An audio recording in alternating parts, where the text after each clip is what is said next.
previous lectures, we've talked about how the war opened up a crisis of meaning, which the Paris peace settlement symbolized and articulated through its contradictions.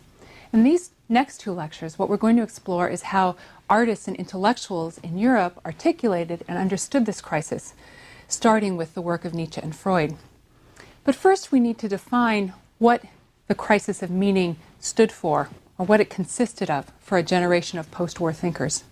In basic terms, an entire generation of artists and intellectuals implied their rejection of everything that the Enlightenment project stood for.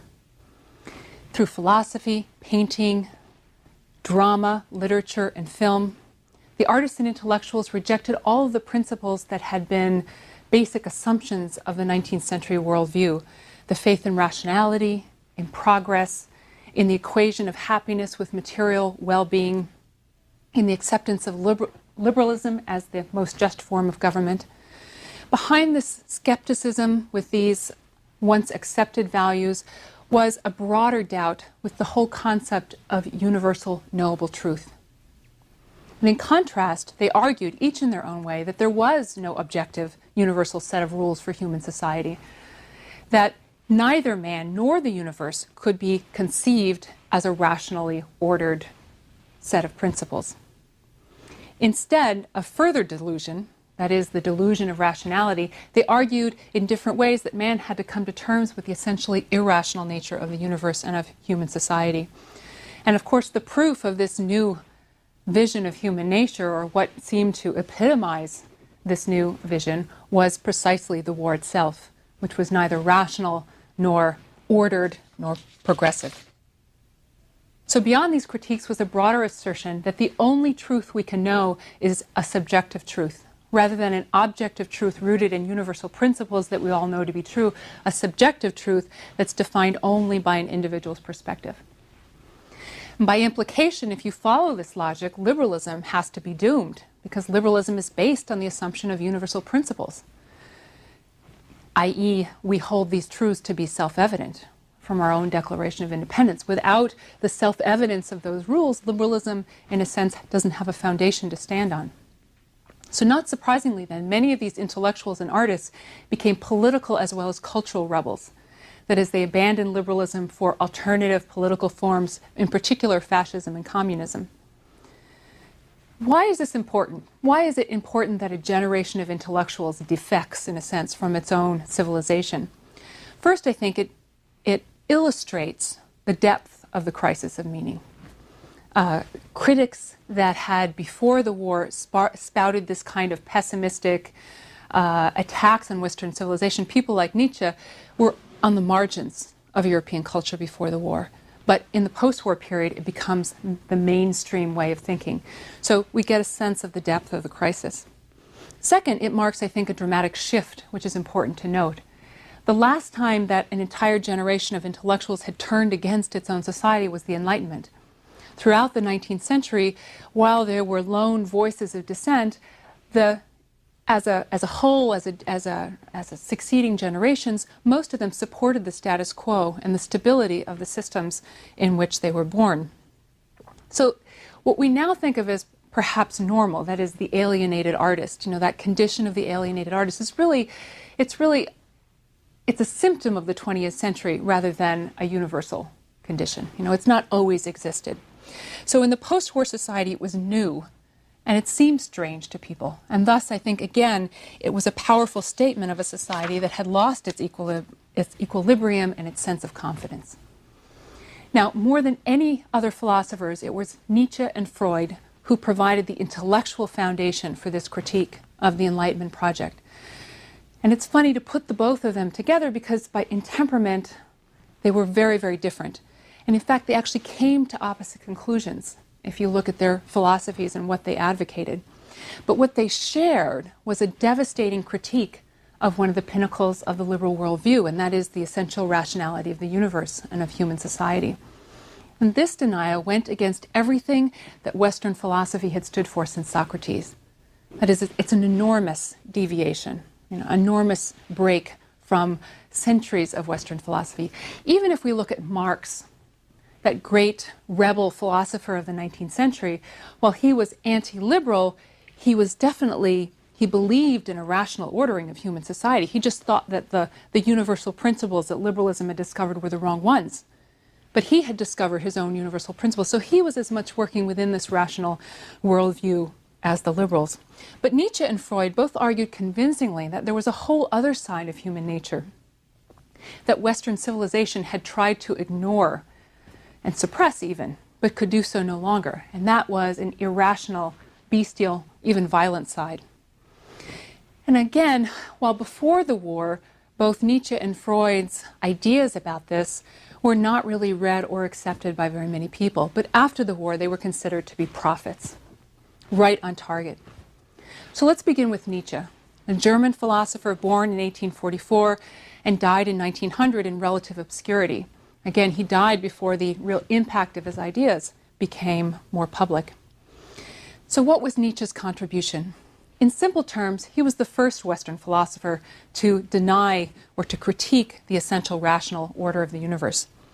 To him, Western man had spent centuries with the deluded belief that there was a rational explanation for all phenomena, that all you had to do was discover the right rules and you could control your environment, could control human society.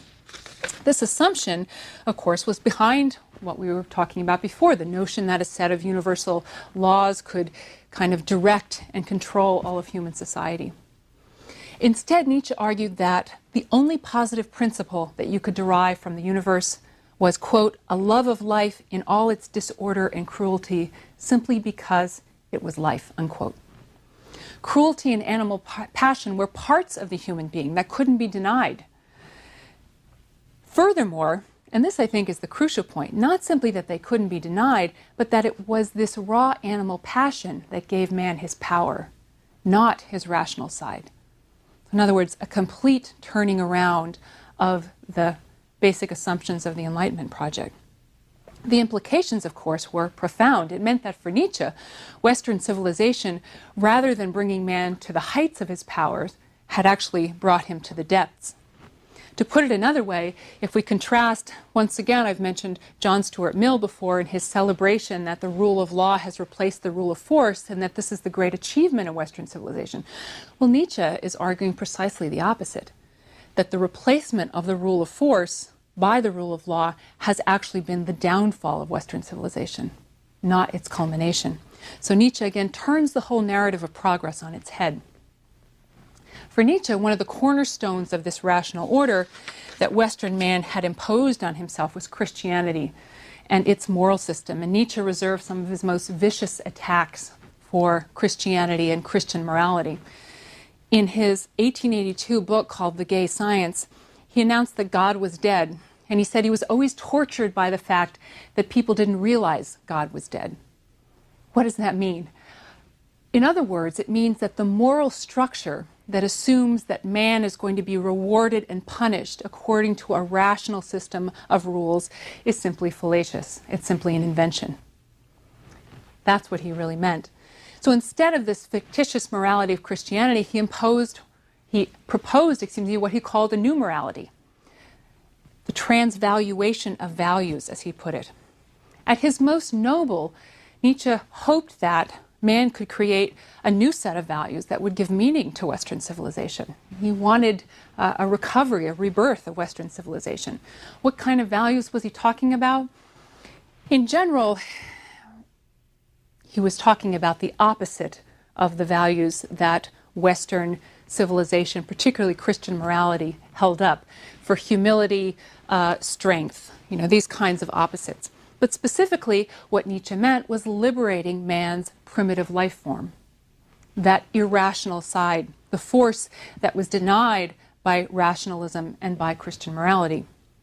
He defined this life force as the will, which served as the source of spontaneous creativity and as what he hoped would be the salvation from the mediocrity of bourgeois civilization in the 19th century. So what did this mean, unleashing the human will?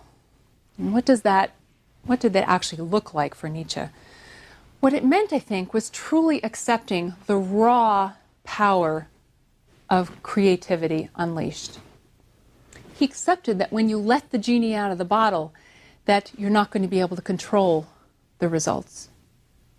There was, when you unleash that bestial side, when you unleash that irrationality, you're going to get tremendous heights of creativity, but you're also going to get violence. You're also going to get unintended consequences. So he accepted that the results would be both creativity and cruelty, and that in this new world, it would be the strong that dominate the weak. So in other words, it was an openly anti-democratic philosophy. Democracy, the idea of equality between everyone, was a slave morality, he argued. How do you justify this? You justify it, according to Nietzsche, because only with the release of this will to power do you get the full expression of creative freedom and creative individuality, that Western civilization would be, in a sense, jump-started by this kind of release. So Nietzsche begins then the critique of Western civilization by arguing that it's based essentially on a set of false assumptions, and that the true nature of man calls for a different kind of society, a different set of principles, a different political and social structure altogether, as well as a different moral code. So he opens a chink, in a sense, in the armor of 19th century philosophical certainty, even though during his lifetime he's largely uncomprehended. And of course he ends his life in madness, and so it's easy to dismiss him. And even before he became mad, it was easy to dismiss him. But after the war, he was seen again as a kind of prophet, and he was taken up by the avant-garde post-war artists and intellectuals. Unlike Nietzsche now, Freud lived long enough to see his ideas move from the medical margins to mainstream philosophy. And in addition, we could say that Freud himself was influenced by the war. In other words, it's not just that his ideas remain the same, but he saw the war as, in a sense, justifying or reinforcing things that he had already come to the conclusion before. So before the war, Freud was a medical doctor who had turned his efforts to understanding mental problems with no apparent physical causes. So he was a neurologist that was trying to understand what we would now call the mind-body connection. By the late 19th century, Freud had come to the conclusion that human beings were not simply rational creatures, but they were divided selves, torn between the rational and irrational impulses of the human being. He set himself then the task of mapping that irrational terrain, what he labeled the unconscious. Using techniques like dream analysis, hypnosis, free association, probably most of the techniques that we're at least familiar with today. What happens then with the onset of the war is that Freud begins to turn these ideas from the analysis of sick individuals to the analysis of a sick society. In other words, he becomes, in a sense, a sociologist. He moves from psychology to sociology. Listen to this passage from an essay that he wrote in 1915 called Thoughts for the Times on War and Death. Quote, "We had expected the great ruling powers among the white nations upon whom the leadership of the human species has fallen, to whose creative powers were due our technical advances in the direction of dominating nature, as well as the artistic and scientific acquisitions of the mind. People such as these we had expected to succeed in discovering another way of settling misunderstandings and conflicts of interest," unquote. So here he articulates that common shock. How could the most civilized region in the world have carried out this suicidal war against itself? So he articulates that kind of common shock. But Freud was not simply shocked by this problem. He thought he understood it. He thought he understood this apparent paradox. So he thought his ideas, in particular his psychoanalysis, could be helpful in explaining why civilized people would act in such a barbarous fashion. Listen again to this passage from another letter written also during the war. Quote, "Psychoanalysis has concluded that the primitive, the savage and evil impulses of mankind have not vanished in any individual, but continue their existence, although in a repressed state, and that they wait for opportunities to display their activity. It has furthermore taught us that our intellect is a feeble and dependent thing, a plaything and tool of our impulses and emotions. And now just look at what's happening in this wartime, at the cruelties and injustices for which the most civilized nations are responsible. Then you must confess that psychoanalysis has been right with both its assertions, unquote. So in other words, the war made Freud think he was onto something big, that he was onto something that wasn't just about individuals, sick individuals, but was about a society at large that he could help. And of course, more importantly than Freud thinking that he was onto something big, many other people also believed that Freud was onto something big. So whereas in 1900 it took 8 years for him to sell out the 600 copies of his seminal work, The Interpretation of Dreams, by the 1920s he was widely read. And when he wrote his sociological essay, Civilization and Its Discontents, which was published in 1930, it became one of the best-selling books of the 1930s. So moving from The Interpretation of Dreams to Civilization and its impact, you can see the changing status of Freud as a philosopher. As with Nietzsche then, Freud's ideas only began to make sense to people after the war had revealed what Freud had intuited before, but which was only apparent publicly. That is, a level of irrationality within a Western culture which was claiming to be ordered along rational principles. So how does Freud take his theory of the individual and apply it to society at large? Essentially, Freud sees the same conflicts in the development of civilization that he observed in the individual. That is, the progress of civilization, he argued, involved a trade-off between what he called the pleasure principle, or the id, that is, the deepest desires for sex, for aggression, the very basic needs of the human being. Those desires have been repressed in return for the relative security of living with other people without killing each other. So in other words, living under common laws and customs is what he called the reality principle, or the ego. So he's talking about a kind of social contract, but reformulated in psychological terms. So it's similar to what we talked about in terms of the imagined origins of the liberal society, that individual contract between the individual and the state. Here it's being reformulated in psychological terms between the id and the ego on a broad social level.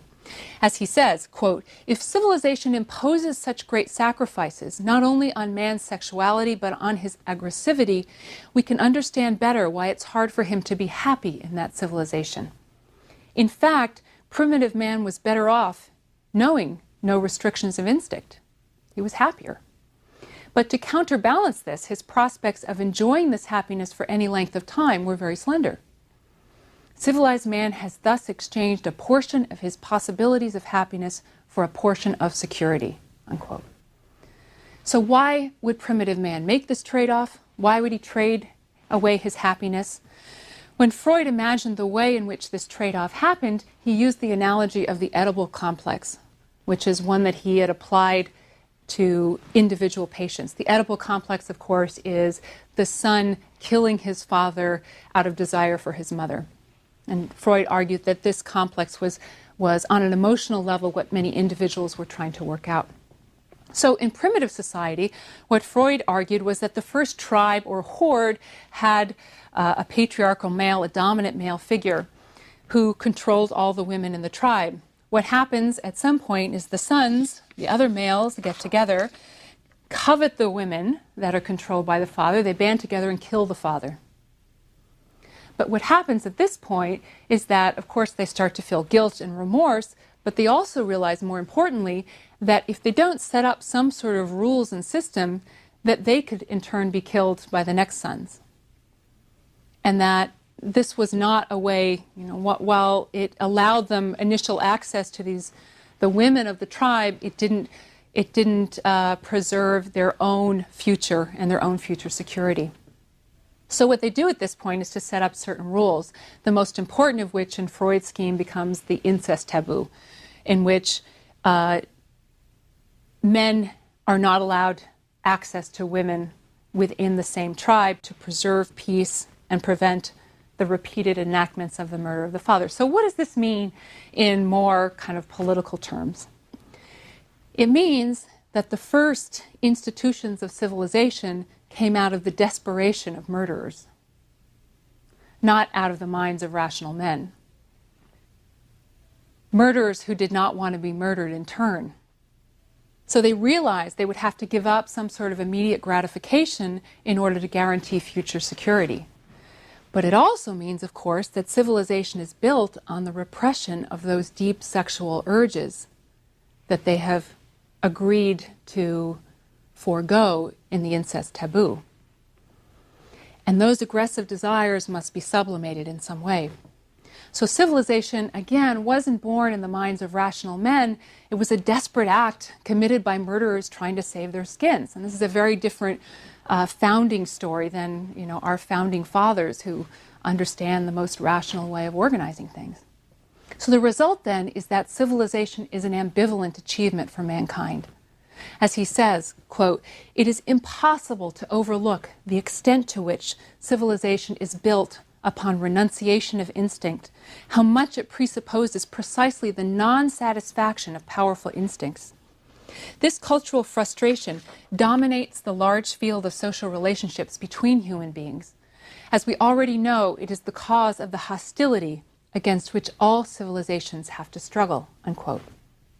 So hostility and frustration are the result of civilization. Again, a complete reversal of the notion that civilization is some sort of culmination of rational, reasoned intercourse. And civilization, of course, must constantly struggle against these centripetal tendencies.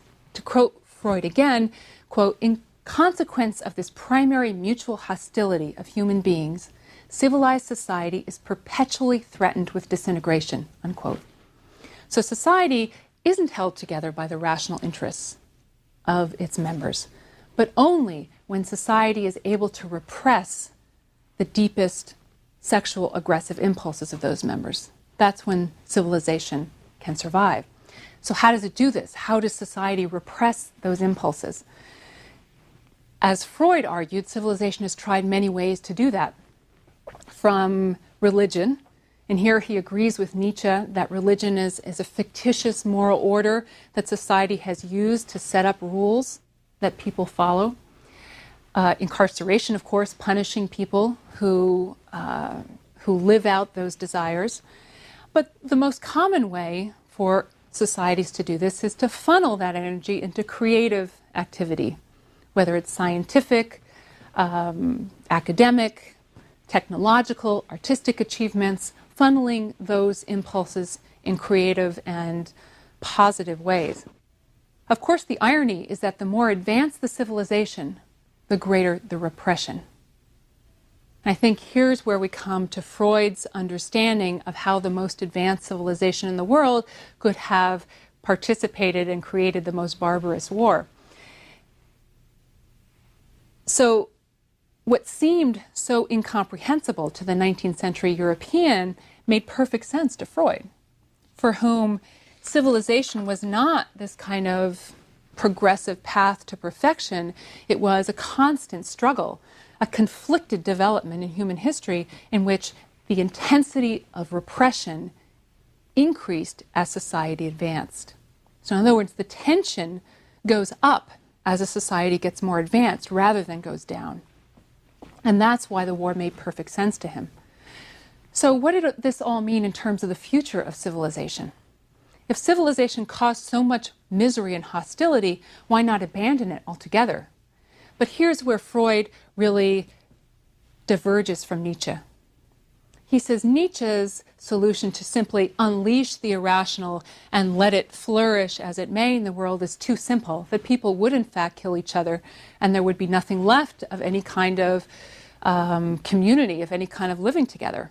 So if civilization and the rule of law represent the rational principle, Freud argues that we can't give up the rational principle. We need to hold on to that. So civilization is essential, but it can never provide true happiness. Likewise, the rational principle could set up rules and restrictions which would help us to live together in certain security, but it could never fully repress those deep urges which keep bubbling up and sometimes bubble over as in the recent war. So for Freud, there was no permanent solution. No way to make all of this come together in a civilization that was perfectly managed and rational. The divided self that he defined was the human condition.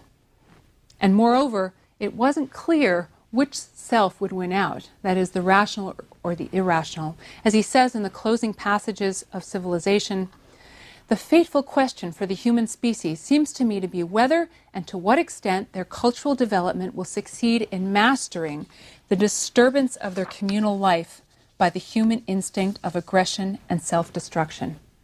But who can foresee with what success and with what result, unquote. So the balance of power between the rational and the irrational is a toss-up. If you compare the pessimism of this quote with the contrasting statement by John Stuart Mill, I think you can see dramatically the transformation in the mindset. Here's Mill speaking, quote, "There is, on the whole, a preponderance of among mankind of rational opinions and rational conduct. Man is capable of rectifying his mistakes by discussion and experience. Wrong opinions and practices gradually yield to fact and argument. If the lists are kept open, we may hope that if there be a better truth, it will be found when the human mind is capable of receiving it," unquote. So I think there you have summed up very nicely the difference between that kind of 19th century faith in the power of rational thought and reasoned interchange between people to produce the highest truth versus the 20th century notion that if there's any truth, it's hidden in this kind of death struggle between eros and death, between destruction and reason and instinct, in which it's not at all clear who the victor will be. This sense of uncertainty about man's role in the world is reinforced by scientific developments at the time, which added to the sense that man lived in a world which he couldn't really understand, or can't even pretend to understand, or hope to understand if a few more universal principles are discovered. What most people understood by the revolution in physics that was occurring in the early 20th century were very simple principles. That is, most people didn't understand the technicalities of Einstein's theory of relativity, but what filtered down was the sense that the certainties of the Newtonian world were replaced by a new universe of relativity and indeterminacy. So Newton had claimed to discover 2 or 3 laws of gravity that determined the physical movement of the universe, that could explain and predict the physical movement of the universe. But what this new physics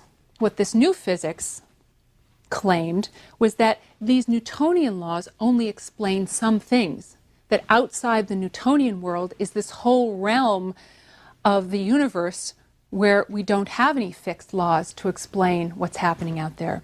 So Einstein's theory of relativity was translated into layman's terms as an attack on the objective perception of time and space, whereas Werner Heisenberg's uncertainty principle, which concluded that it was impossible to measure with any precision the exact location of a particle at any particular moment, what that translated into in layman's terms was the notion that perception itself was distorted.